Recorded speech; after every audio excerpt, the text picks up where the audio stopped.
Menyaksikan debat final Pilkada DKI Jakarta 2017 dan kita masih masuk di sesi interaksi.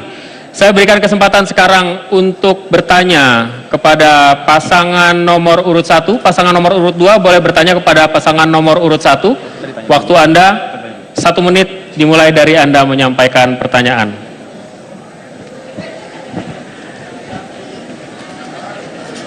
Untuk meningkatkan kualitas hidup warga kita, maka perlu perumahan yang layak huni.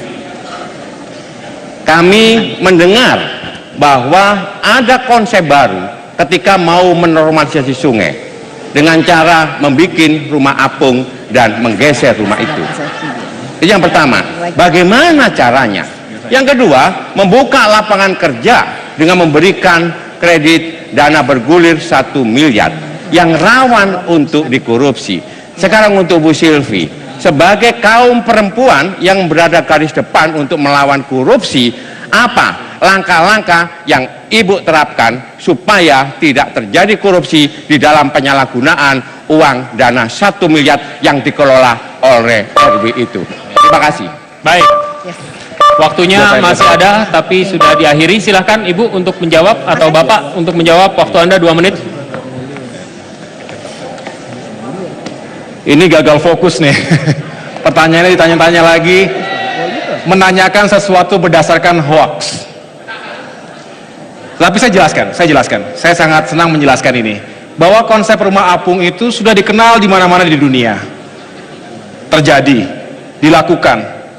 Dan saya memberikan contoh ketika itu di suatu media ketika interview sebagai sebuah ilustrasi bahwa membangun tanpa menggusur itu memungkinkan dan bisa dilakukan.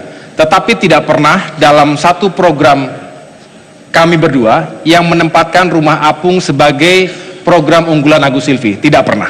Silakan dicek, silakan dibuka dokumennya, tidak pernah sama sekali.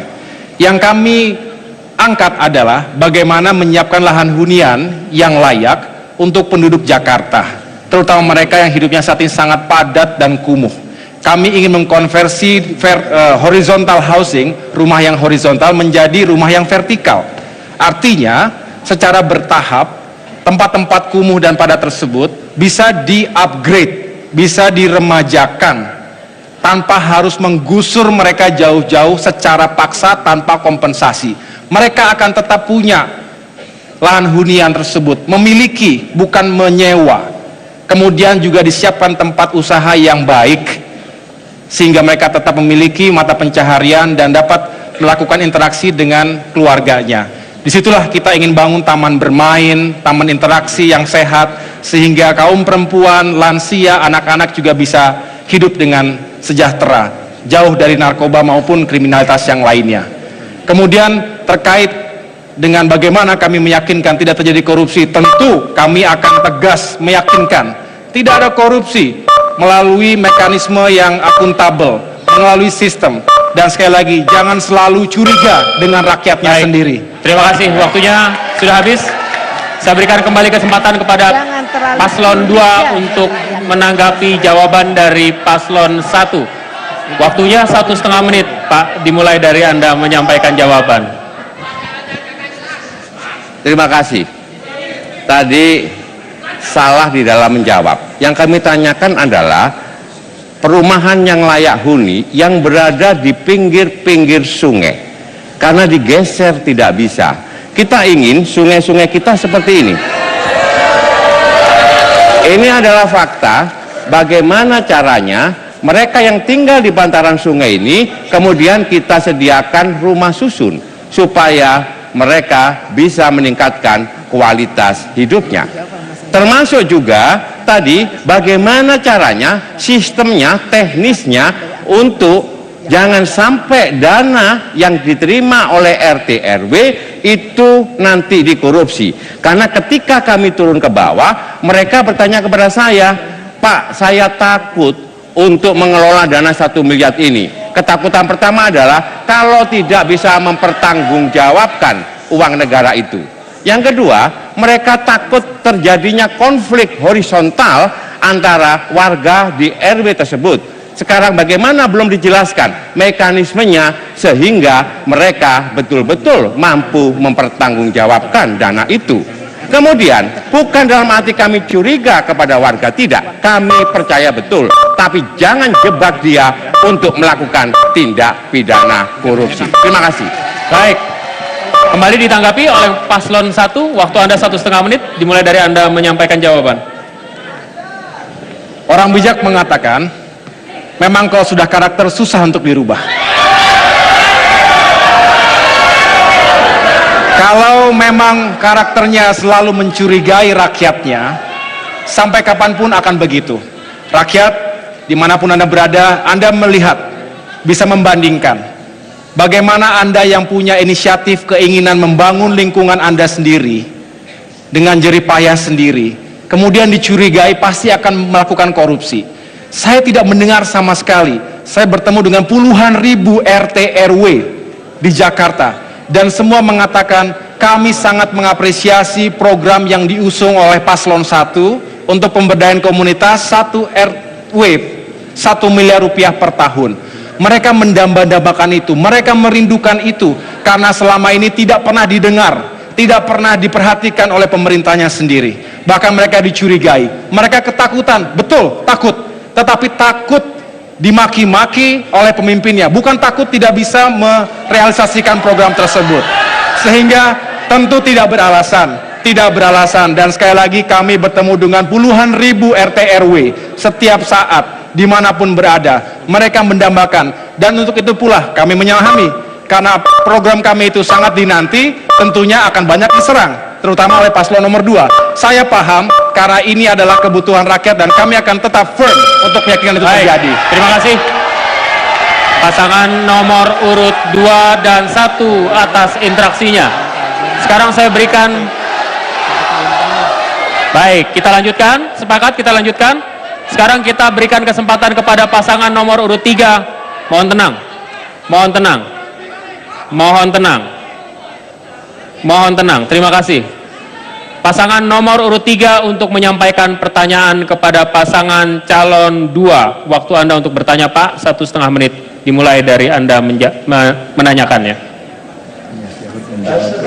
Saya ingin menyampaikan bahwa kami menerima banyak sekali laporan bahwa jawaban kami tadi terdengar di ruangan ini, tapi tidak di rumah-rumah di seluruh Indonesia.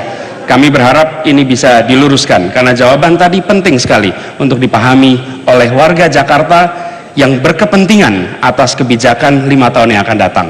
Terkait dengan pertanyaan untuk pasangan calon nomor 2, perlindungan anak, salah satu masalah terbesar adalah kekerasan di sekolah, dan Jakarta tidak terlewat dari persoalan ini.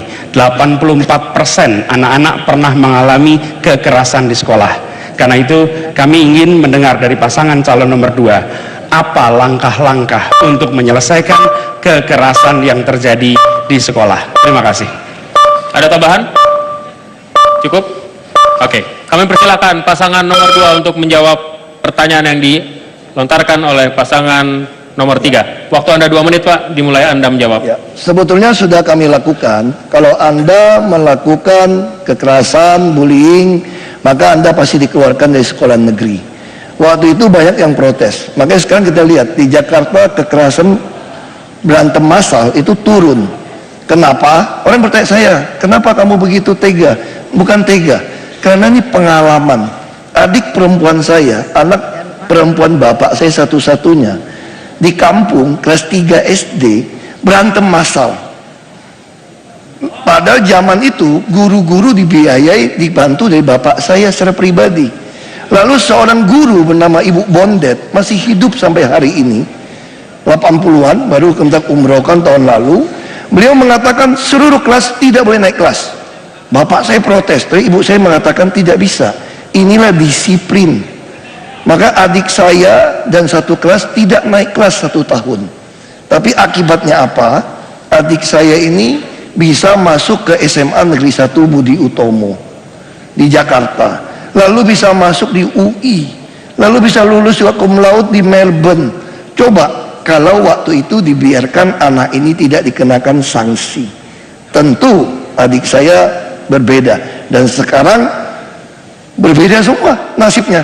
Jadi kami terapkan di Jakarta. Kalau ada yang nekat berantem, bullying, pasti kami keluarkan. Atau tidak naik kelas. Ada dua cara. Nah, makanya sekarang kita bisa lihat hasilnya di Jakarta, yang berantem antar kelas itu turun. Kalau dia pindah ke swasta masih lakukan juga, kita akan keluarkan. Lebih baik Anda ya belajar jadi tinju saja sekalian. Tapi dengan cara hukum tidak naik kelas setahun, biasanya anak-anak ini mulai berubah.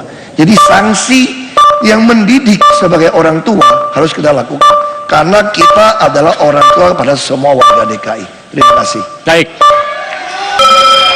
Kami berikan kesempatan kepada pasangan nomor 3 untuk menanggapi.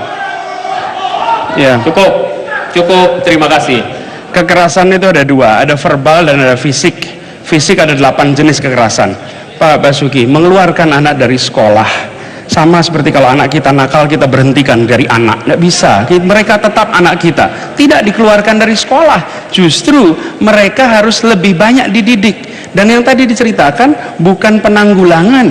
Yang harus dilakukan adalah, sudah ada Pak, ketika saya menjabat Mendikbud, kita mengeluarkan Permendikbud nomor 83 tahun 2016. Apa yang dikerjakan? Tahun 2015. Apa yang dilakukan? Membuat gugus pengendalian kekerasan di sekolah dan di kota.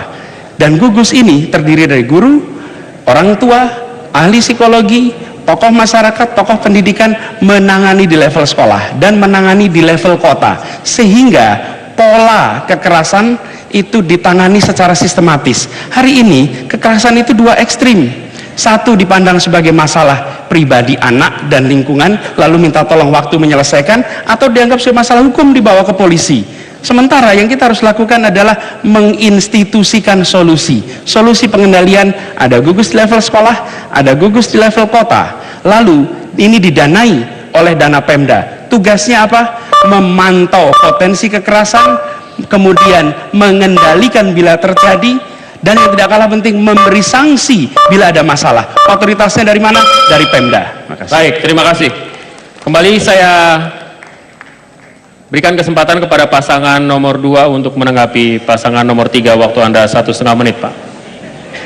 Terima kasih Pak Anies, bahwa di sekolah kami, sekolah-sekolah negeri, itu sudah ada peraturan, di mana peraturan itu disampaikan kepada orang tua maupun kepada murid. Ada beberapa aturan larangan yang tidak diperbolehkan di sekolah itu. Salah satunya adalah kekerasan terhadap temannya, kemudian narkoba, dan itu ditandatanganin oleh orang tua dan anaknya.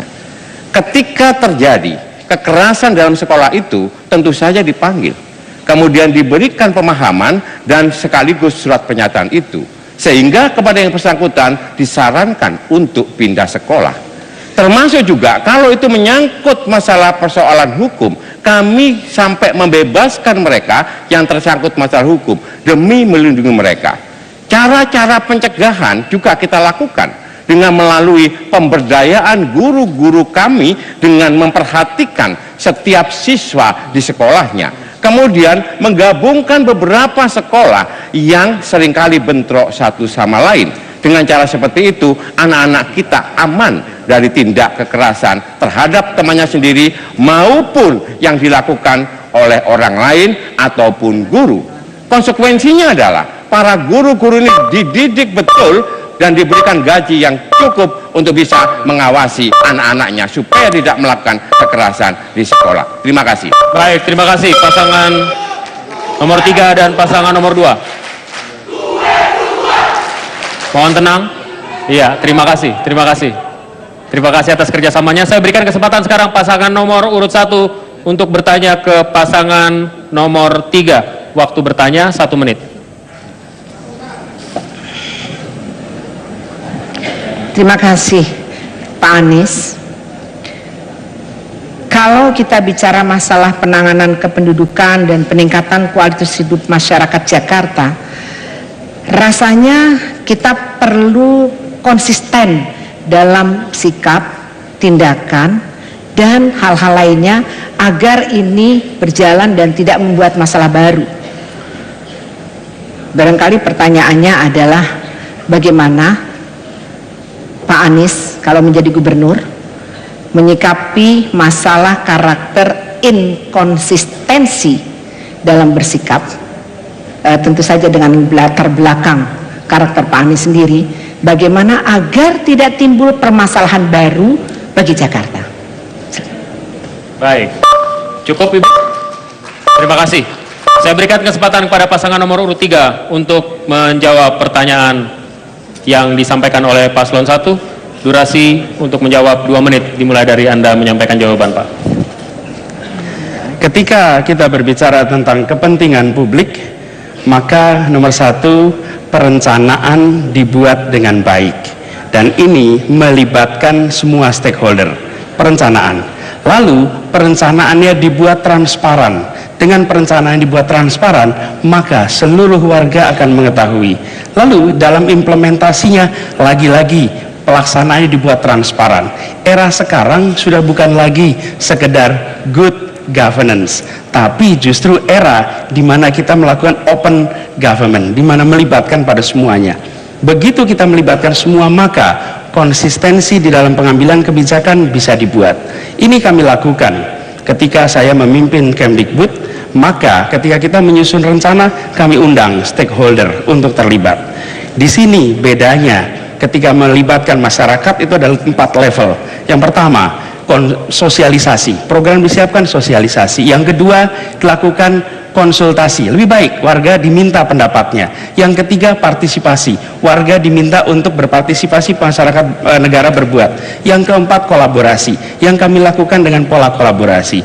Dengan pola kolaborasi itu, maka konsistensi di dalam melaksanakan, konsistensi di dalam menyusun itu bisa terjadi. Dan ini yang perlu dilakukan untuk memastikan semua dana dari rakyat yang digunakan oleh pemerintah dipakai sesuai rencana yang melibatkan publik. Terima kasih. Baik, boleh tepuk tangan? Jangan ragu-ragu kalau mau tepuk tangan. Ini agak-agak jarang, tepuk tangannya malah sunyi. Baik, saya berikan kesempatan kembali pasangan nomor 1, cukup untuk menanggapi. Waktu Anda 1,5 menit, Pak. Terima kasih. Sebetulnya tadi yang ditanyakan Ibu Silvi adalah terkait dengan konsistensi dalam prinsip, dalam sikap. Ya, kita menyoroti bahwa ya sama-sama kita tahu apa yang telah dilewati oleh Pak Anies selama ini, dan kita semua tentu ingin meyakinkan di mana konsistensi dalam kepemimpinan jika memang harus memimpin Jakarta. Dan ini penting untuk meningkatkan kualitas hidup. Tentu tidak dibutuhkan hanya inisiatif, terobosan-terobosan yang baru atau meningkatkan apa yang sudah ada, tetapi juga kepemimpinan membutuhkan sebuah sikap dan integritas yang juga meyakinkan bahwa konsistensi itu menjadi pilar dalam meyakinkan bahwa keputusan dan kebijakan benar-benar dapat dilakukan dengan baik. Untuk itu sekali lagi mohon dijelaskan kepada kita semua seberapa Pak Anies bisa meyakinkan kepada kita bahwa itu bisa dilakukan untuk Jakarta. Terima kasih. Baik, kembali ke pasangan nomor 3 untuk menanggapi. Oke, saya mencoba menjawab Bu Silvi dan Mas Agus. Saya yang paling bertanggung jawab mengenai masalah konsistensi ini. Yang dulu calon gubernur itu saya. Saya yang berjalan selama 1 tahun secara konsisten menyapa warga Jakarta, dan warga Jakarta menyampaikan secara gamblang bahwa 2 hal yang mereka inginkan. 1 adalah masalah akses pendidikan yang berkualitas tuntas dan juga terjangkau harganya, dan 2 mengenai lapangan kerja. Setelah proses, saya tahu masalahnya adalah masalah Mas Anies bergabung dengan kami, Pak Prabowo. Saya datang, saya bilang, Mas Anies, ini masalahnya pendidikan. Malam-malam sekali waktu itu, di ujung pendaftaran, saya bilang, Mas Anies, ini panggilan untuk negara. Bagaimana Pak Prabowo? Saya yang tanggung jawab. Saya akan bicara sama Pak Prabowo. Saya bicara sama Pak Prabowo, akhirnya kita berdamai dengan masa lalu, kita menatap masa depan. Kita ingin sebuah politik yang memiliki inovasi untuk warga Jakarta. Saya meyakinkan teman-teman Gerindra, teman-teman PKS yang ada di sini, mereka legowo. Mereka melihat bahwa masa depan Jakarta itu adalah harapan warga Jakarta, bukan beban politik masa lalu. Saya yakin Mas Anies dan Sandi siap memimpin Jakarta 5 tahun ke depan tanpa beban politik. Baik, terima kasih. Oke. Sesi interaksi berakhir sudah. Sudah 2 sesi kita lalui dan sudah berakhir. Kita berikan aplaus pada pasangan calon yang sudah luar biasa memberikan pertanyaan dan jawabannya. Terbuka, yakni pertanyaan yang semuanya sama. Satu pertanyaan untuk semua, dan juga kita akan mendengarkan closing statement serta komitmen mereka terhadap warga dan kota Jakarta. Sesaat lagi tetaplah bersama. Irin masih bersemangat, tentu saja mudah-mudahan Anda yang ada di rumah atau di tempat lain menyaksikan tayangan ini atau mendengarkan debat ini juga sama hangatnya dengan kita semua. Saya ingin kita aplaus bareng-bareng untuk semangat dan suasana kondusif hingga saat ini sudah berlangsung. Bapak dan Ibu sekalian, ada kendala teknis yang masih dicari oleh penyelenggara apa yang menyebabkannya. Tapi ada satu sesi di mana kemudian pasangan calon nomor 3 menjawab pertanyaan dari pasangan calon nomor 2, suaranya tak terdengar. Karena itu atas nama keadilan dan fairness kita akan mengulangi. Pola pengulangannya adalah kita akan putar rekaman tayangan pertanyaan dari pasangan calon nomor 2 dan kemudian akan dijawab secara live selama 2 menit oleh pasangan calon nomor 3. Setuju ya Bapak-Bapak ya? Mari kita saksikan bersama rekaman pertanyaannya. Untuk paslon nomor 3, kami ingin mengingatkan bahwa di dalam pilkada janganlah kita obral janji-janji di awang-awang yang tidak bisa dilaksanakan. Ya, kasih masyarakat program-program yang konkret dan pasti bisa dilaksanakan. Kami beri contoh, ada program dari nomor 3, rumah untuk rakyat, memiliki rumah tanpa uang muka selama 30 tahun. Saya ingin tanya sekarang, ya, di mana rumahnya, berapa ukurannya, siapa yang mendapatkannya, dan apakah itu sesuai dengan peraturan dari Kemenperak. Oleh sebab itu, mari kita berikan yang betul-betul bisa dilaksanakan, tidak memberikan wacana-wacana yang sulit untuk dilaksanakan. Terima kasih. Baik, itulah pertanyaan yang disampaikan. Saya berikan kesempatan kepada pasangan calon nomor 3 untuk menjawabnya selama kurun waktu 2 menit. Silakan Pak. Terima kasih. Salah satu impian terbesar bagi mereka yang berada di Jakarta, apalagi yang hijrah ke Jakarta, adalah bisa memiliki rumah. Dan memiliki rumah, alhamdulillah kita memiliki skema pendanaan lewat perbankan sehingga bisa mendapatkannya lewat kredit. Problemnya bukan pada kreditnya, di situ ada skema untuk membayar selama 15 tahun, ada. Yang menjadi masalah adalah biasanya mereka yang membutuhkan kredit tidak memiliki cukup dana untuk membayar DP-nya, karena DP-nya prosentasenya bisa tinggi. Ini adalah masalah, dan tugas seorang gubernur adalah bila melihat masalah tidak mendiamkan dan menyerah, tapi justru mencari langkah-langkah terobosan untuk bisa memberikan solusi untuk masalah yang dirasakan oleh begitu banyak warga di Jakarta. Ini bukan masalah 1-2 orang, ini masalah masif di Jakarta. Lebih dari 30% hari ini tidak memiliki rumah sendiri di Jakarta. Karena itu solusi yang kami tawarkan adalah bekerja sama dengan perbankan, bukan menyiapkan perumahan. Kerjasama dengan perbankan, dengan Bank DKI, yang kita siapkan adalah kredit. Mereka bisa mendapatkan kredit itu tanpa memberikan DP. Bagaimana caranya bisa tidak dapat tanpa DP? Mereka menabung selama 6 bulan, konsisten saldonya sampai dengan 10%. Ketika itu konsisten, dinilai kemampuannya, maka itu dikonversi menjadi pengganti DP. Yang penting adalah payment, installment yang mereka lakukan setiap bulan konsisten dan sesuai dengan kemampuannya, sesuai dengan daya belinya. Dengan cara seperti itu, gubernur melihat persoalannya sudah menaun, bukan hanya melihat lalu menyerah, tapi justru memberikan solusi. Alhamdulillah ada Bang Sandi di sini yang sangat paham soal pendanaan bagi kredit-kredit seperti ini. Itu solusi yang akan kami hadirkan dan insya Allah akan memberikan kenyamanan, kebahagiaan bagi warga Jakarta. Terima kasih. Baik, terima kasih. Waktunya habis. Mudah-mudahan itu menggenapkan kesalahan yang terjadi sehingga sudah terpenuhi kewajiban penyelenggara. Bapak dan Ibu sekalian, para pasangan calon, sesi selanjutnya adalah pertanyaan yang sama untuk setiap pasangan calon. Kita akan mulai dari pasangan nomor 2. Waktu Anda 1,5 menit. Pertanyaannya, Pak, menurut Anda, apa sisi positif atau keunggulan yang dimiliki pasangan calon nomor 1 dan paslon 3 yang merupakan sifat baik seorang pemimpin? Waktu Anda 1,5 menit.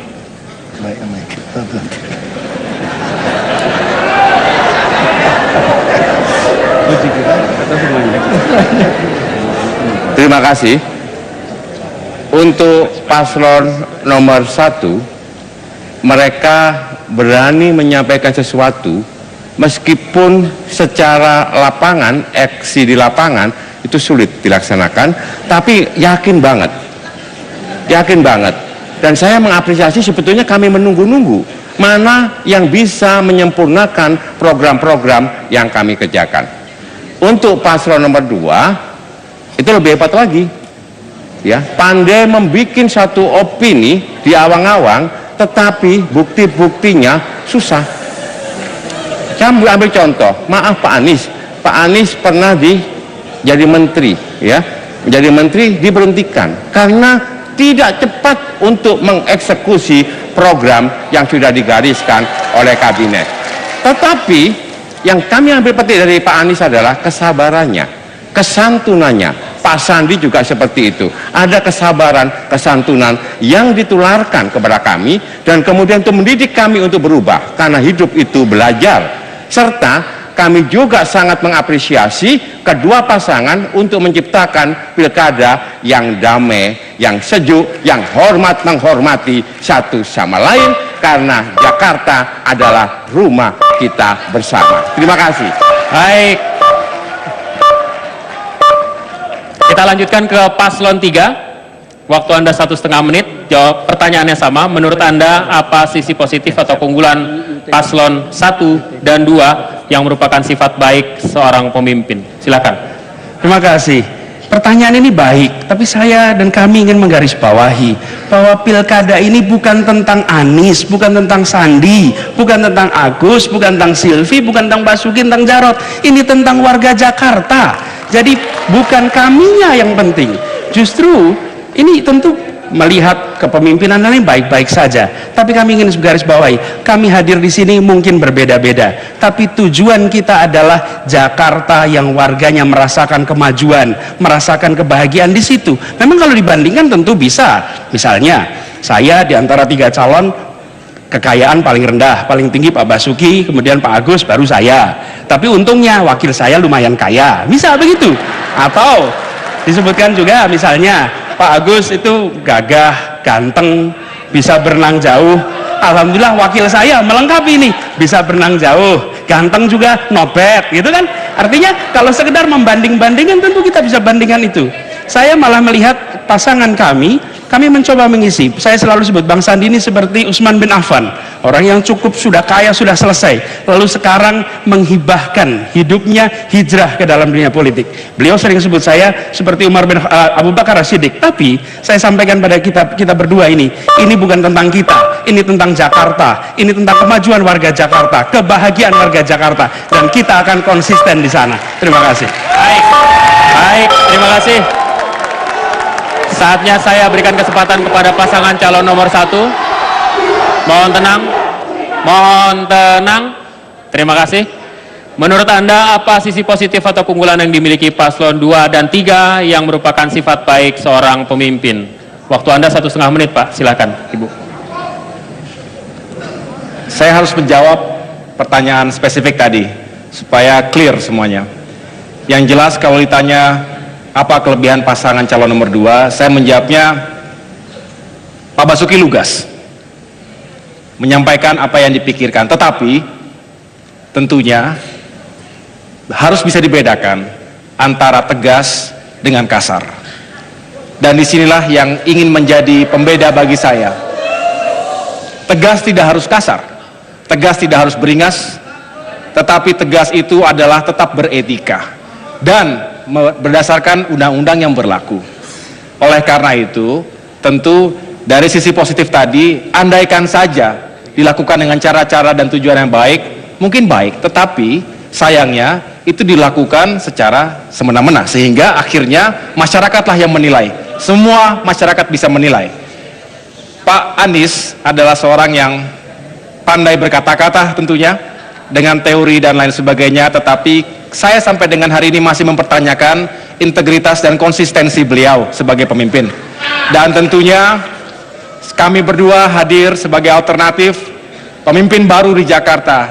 Saya dan Pos Silvi saling melengkapi, mendukung, mudah-mudahan bisa memberikan jawaban-jawaban kepada rakyat, menghadirkan solusi untuk masyarakat Jakarta untuk lebih maju dan sejahtera lagi.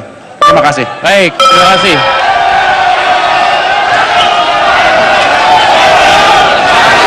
Mohon tenang, belum berakhir.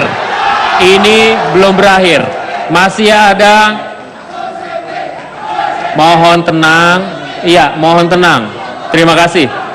Saya akan berikan kesempatan kepada pasangan calon nomor 3. Bapak-bapak dari pasangan calon nomor 3, silahkan menyampaikan closing statement dan komitmen Anda pada warga Jakarta. Waktunya 1,5 menit. Silakan. Ya, sama-sama. Mayoritas warga Jakarta menginginkan gubernur baru. Jelas di situ dia. Mereka menginginkan perubahan. Dan alhamdulillah, selama 4 bulan ini kami bekerja bersama-sama. PKS, Gerindra, ribuan warganya, relawan, ribuan orang bekerja bersama mengikhtiarkan perubahan itu. Kami